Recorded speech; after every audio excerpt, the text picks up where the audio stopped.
ഇതെന്നെ തെരിയുമാ? ലഡു. അല്ലേ? ജിലേബി. അല്ലേ? പഴംപൊരി.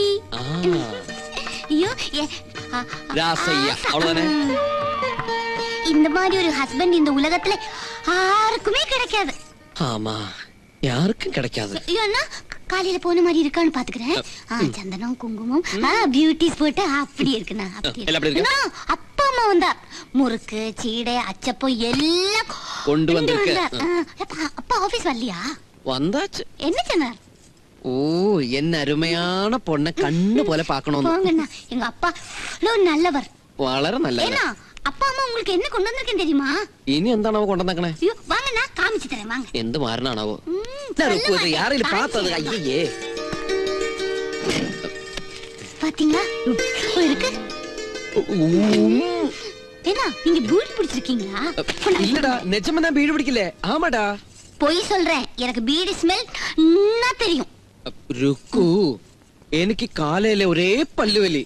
എന്നോട് ഫ്രണ്ട് ചൊല്ലിയാച്ച് പല്ല് വേദനയ്ക്ക് ரொம்ப நல்ல മെഡിസിൻ സിഗരറ്റ് വലിക്കൂ. അതാ ഞാൻ സിഗരറ്റ് വലിച്ചേ. அப்படியா?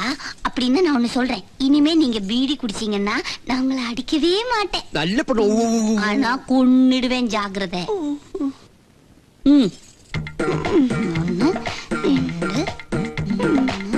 1999, 2000, 2001, 2002 മതിയാ. ഇനി എനിക്ക് എണ്ണ അറിഞ്ഞൂടാ. ഇനി സംഖ്യയില്ല. ഓ, ഇനി വേറെന്ത് ചെയ്യണം? ഇനി ഒന്നും ചെയ്യണ്ട.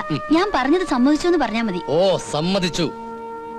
നിനക്ക് അങ്ങനെ ഒരു ആഗ്രഹം ഉണ്ടെങ്കിൽ ഇനിയിപ്പൊ ഞാനായിട്ട് അതിനെതിരെ നിൽക്കുന്നില്ല. എന്നാലും അതൊരു അധിക ചെലവല്ലേ രേണു? ചെലവ് ചെയ്യാതെ ജീവിക്കാൻ പറ്റുമോ അപ്പേട്ടാ? പക്ഷെ ഇത് ജീവിത ചെലവല്ലല്ലോ, ജീവിത പ്രകടന ചെലവല്ലേ? കൊറേയൊക്കെ പ്രകടിപ്പിക്കണം, എന്നാലേ സൊസൈറ്റി നമുക്കൊരു സ്റ്റാറ്റസ് ഉണ്ടാവും. സ്റ്റാറ്റസ്? നീ പറയുന്ന ഈ സ്റ്റാറ്റസും സൊസൈറ്റിയും ഒന്നും ഇഷ്ടമില്ലാത്ത ഒരാളാണ് ഞാനെന്ന് ഇത്രയും നാൾ എന്റെ കൂടെ കഴിഞ്ഞിട്ടും നിനക്ക് മനസ്സിലായില്ലേ? ഒരു രണ്ടാം വിവാഹ വാർഷികാഘോഷം, വേറെ പണിയില്ല. അല്ലാതെ ആഘോഷിക്കാൻ ഇവിടെ കുട്ടികളൊന്നും ഇല്ലല്ലോ. കുട്ടികളൊന്നും ഇപ്പൊ ഇവിടെ വേണ്ട. ആവശ്യമുള്ളപ്പോ നമുക്ക് അതിനെ കുറിച്ച് ആലോചിക്കാം. നിന്റെ ഇഷ്ടം പോലെ ആയിക്കോ, വാർഷികോ ആഘോഷോ. എന്താ അറിയോ, അവൾ ഇത്രയും പേരെ ക്ഷണിച്ച സ്ഥിതിക്ക് ഞാനും കുറച്ചുപേരെ ക്ഷണിച്ചില്ലെങ്കിൽ മോശമല്ലേ? ഒരു ചെറിയ പാർട്ടി കൊടുത്തുകളയാം. ക്ഷണിക്കുന്നൊക്കെ കൊള്ളാം, മുതലാളിയെ പോലെ കുപ്പിയും മാട്ടയും പറഞ്ഞൊന്ന് ക്ഷണിക്കായിരുന്നാ മതി. അപ്പൊ പിന്നെ നിന്നെയും ക്ഷണിക്കാൻ പറ്റില്ലല്ലോ. തലമറന്ന എണ്ണ തേക്കല്ലേ. ഈ വണ്ടിക്ക് സ്പീഡില്ല, വേഗം വിട് വിട് വിട്. ഒന്നിറങ്ങിയേ. എന്റെ ഒരു കാര്യമുണ്ട്. വണ്ടി ഞാൻ ഓടിക്കണോ? വേണ്ട, ഞാൻ തന്നെ ഓടിച്ചോളാം. ഞാൻ സ്പീഡുള്ള വണ്ടി എടുക്കുമ്പോൾ നിന്നെ ക്ഷണിക്കാം യാത്ര ചെയ്യാൻ. അതാ നല്ലത്. ഓരോരുത്തർക്ക് ഓരോ വണ്ടി പറഞ്ഞിട്ടുണ്ട്. ഞാൻ ടാക്സി പിടിച്ചു വന്നാലോ? ടാക്സി. അങ്ങനെയാണ് കുട്ടികളെ ഞാൻ എങ്കിലെ കണ്ടത്. ആലിസേ, ആന്റിക്ക് കുടിക്കാൻ വല്ലതും കൊടുത്ത്? ഞാൻ എപ്പോഴും കൊടുത്തു.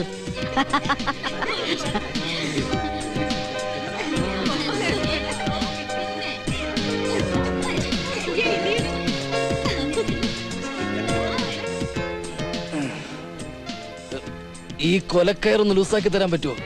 എനിക്ക് ഇടയ്ക്കൊന്ന് ശ്വാസം വിടേണ്ടി വരും. ഇങ്ങനെയാ കെട്ടുന്നത് അപ്പോട്ടാ? ഇത് കെട്ടുന്നവരൊക്കെ ശ്വാസം വിടാണ്ടാ നടക്കുന്നത്? അവരൊക്കെ ഇത് കെട്ടു മുമ്പേ ശ്വാസം മുഴുവൻ ഒന്നിച്ച് വലിച്ചെടുക്കുമായിരിക്കും. കഴിഞ്ഞോ? കഴിഞ്ഞിട്ടില്ല, ഇനി കോട്ടുകൂടിയുണ്ട്. അതെന്തിനാ? ഞാൻ ഇപ്പൊ തന്നെ ഷർട്ട് അത് മാത്രം പോരെന്നേ.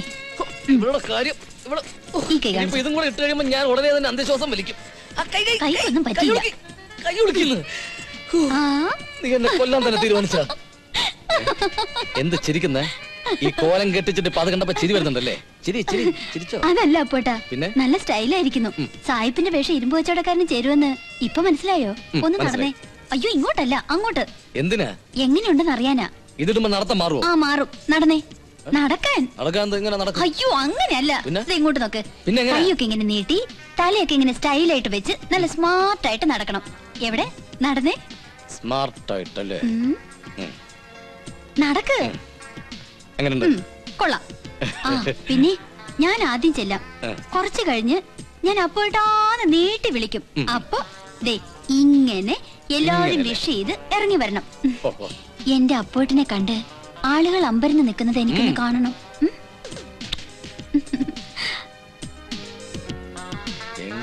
ഇങ്ങനെ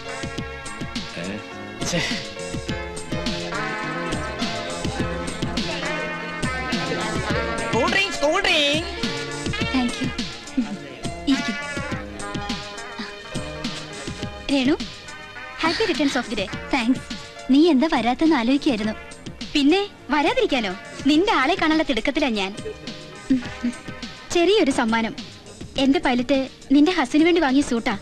ഈ സൂട്ട് കാണുമ്പോഴെങ്കിലും ഫ്ലൈറ്റിൽ വെച്ച് നിന്റെ ആളെ എന്റെ ആൾക്ക് മനസ്സിലാക്കാൻ കഴിയുമല്ലോ. താങ്ക് യു മോളെ. ഒറ്റയ്ക്ക് മടങ്ങി പോവേണ്ടതാ. നിന്റെ ആളെ ഒന്ന് വിളിക്കേ. കണ്ടിട്ട് ഇത്തിരി ചാപ്പാടും കഴിച്ച് വേഗം സ്ഥലം വിടേണ്ടതാ. പുള്ളിക്കാരൻ റെഡിയായി താഴെ ഇറങ്ങാൻ തുടങ്ങിയപ്പോഴാ സ്റ്റേറ്റ്സിൽ നിന്ന് ഒരു കോള് വന്നത്. ഇപ്പൊ വിളിക്കാട്ടോ. അപ്പോട്ടാ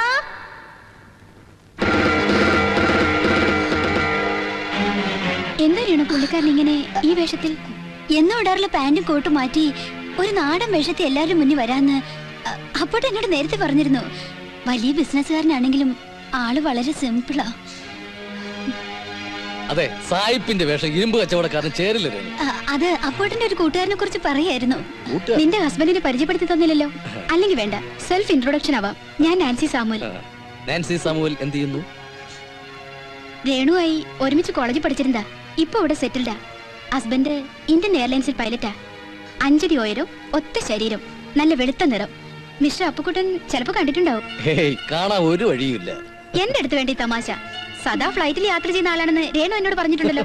ഫ്ലൈറ്റില് ഭൂമി കൂടി യാത്ര ചെയ്യാൻ തന്നെ എനിക്ക് പേടിയാ. പിന്നല്ലേ ആകാശത്തൂടി. എനിക്ക് ഒരു പഴയ സ്കൂട്ടുണ്ട്, ഞാൻ അതിലാ യാത്ര ചെയ്യാറ്, ലാംബി. മറ്റുള്ളവരുടെ മുമ്പിൽ വെച്ച് എന്നെ നാണം കെടുത്തിയപ്പോ തൃപ്തിയായില്ലേ അപ്പോട്ടിന്? നാണം കെടാൻ തുണി കൊടുക്കാതെ ഒന്നും അല്ലല്ലോ ഞാൻ അവരോട് മുമ്പിൽ പ്രത്യക്ഷപ്പെട്ടത്. നേരിയമംഗലത്ത് വീട്ടിൽ അപ്പുക്കുട്ടൻ അസൽ അപ്പുക്കുട്ടനായിട്ട് തന്നെയാ വന്നത്. ഇല്ല, എന്റെ ജീവിത അവസാനം വരെ ഞാൻ ഈ നാണക്കേട് മറക്കില്ല. മറക്കാതിരിക്കാനും വേണ്ടി അത്ര വലിയ പ്രശ്നമൊന്നും ഇവിടെ സംഭവിച്ചില്ലല്ലോ. നീ കെട്ടിത്തന്ന ആ വേഷം എനിക്ക് തീരെ ചേരുന്നില്ല. അതാണ് എനിക്ക് ചേരുന്ന ഈ വേഷം ഇട്ടുകൊണ്ട് ഞാൻ അങ്ങോട്ട് വന്നത്. കേട്ടില്ലേ ആ കോലത്തിൽ അങ്ങോട്ട് വന്നപ്പോ അവിടെ ഉണ്ടായിരുന്നവരൊരു ചിരി. എന്റെ തൊലി ഉരിഞ്ഞു പോയി. സാരമില്ല, ഉരിഞ്ഞു പോയ തൊലി വീണ്ടും വരും. പിന്നെ ചിരിയുടെ കാര്യം, സ്വന്തം അമ്മയ്ക്ക് ഭ്രാന്ത് പിടിച്ചാലും അത് കണ്ട് നിന്ന് ചിരിക്കുന്ന മക്കളുണ്ട് ഇവിടെ. ഈ കവളൊന്ന് കോഷ്ടിച്ച് പല്ലിങ്ങനെ പുറത്ത് കാണിച്ച അതിന്റെ പേരാ ചിരി. അതിലൊന്നും വലിയ അർത്ഥമില്ലെന്ന് ആദ്യം നീ മനസ്സിലാക്ക്. എന്തിനാ ഏതിനാ അപ്പോട്ടിന് മറുപടി പറയാൻ അറിയാം. പക്ഷെ ഞാനാണ് അവിടെ തളർന്നെന്ന് അപ്പോട്ട് മനസ്സിലാക്കിയില്ല. നീ ഇങ്ങനെ ചൂടാവുന്ന എന്താന്നൊക്കെ എനിക്ക് നന്നായിട്ട് അറിയാം. നീ ക്ഷണിച്ച അതിഥികളിൽ നിന്റെ ആ ഡോക്ടർ വന്നില്ല, അതല്ലേ കാര്യം. ഡോക്ടർ എന്റെ ആരാ? ഞാൻ ക്ഷണിച്ചവരൊക്കെ എന്റെ ആരാ? അവരുടെ ആർഭാടം കാണാനോ അവരുമായി ചങ്ങാത്തം കൂടാനോ അല്ല ഞാൻ അവരെ ക്ഷണിച്ചത്. പിന്നെ എന്തിനാ ക്ഷണിച്ചത്? എന്റെ ഭർത്താവിനെ, എന്റെ അപ്പോട്ടിനെ എല്ലാവരുടെയും മുന്നിൽ അന്തസ്സായി പ്രദർശിപ്പിക്കാനായി ഞാൻ ഒരുങ്ങിയത്. പ്രദർശിപ്പിക്കാൻ ഞാനെന്തൊന്ന് പ്രദർശന വസ്തുവോ? ഏതൊരു ഭാര്യ ആഗ്രഹിക്കുന്നത് ഞാൻ ആഗ്രഹിച്ചുള്ളൂ. നിന്റെ ഒരാഗ്രഹത്തിനും ഞാൻ ഇതുവരെ തടസ്സം നിന്നിട്ടില്ലല്ലോ. ഈ ചെറിയൊരു കാര്യം നീ ഇത്ര വലിയ പ്രശ്നമൊക്കെ ഞാൻ ഓർത്തില്ല. ക്ഷമിക്ക്, ഇനിയും വെഡിങ് ആനിവേഴ്സറികൾ വരില്ലേ? നമുക്ക് ഒരു കൊച്ചപ്പുക്കുട്ടം പറക്കട്ടെ. അവനെ നീ ആഗ്രഹിക്കുന്ന പോലെ പാന്റും സൂട്ടും കോട്ടും ഒക്കെ ഇട്ട് വലിയൊരു ടൈയും ഒക്കെ കെട്ടി അസലൊരു സായിപ്പ് കുട്ടിയായിട്ട് വളർത്താം. പോരെ? ചിരിക്കടോ, ചിരിക്കടോ.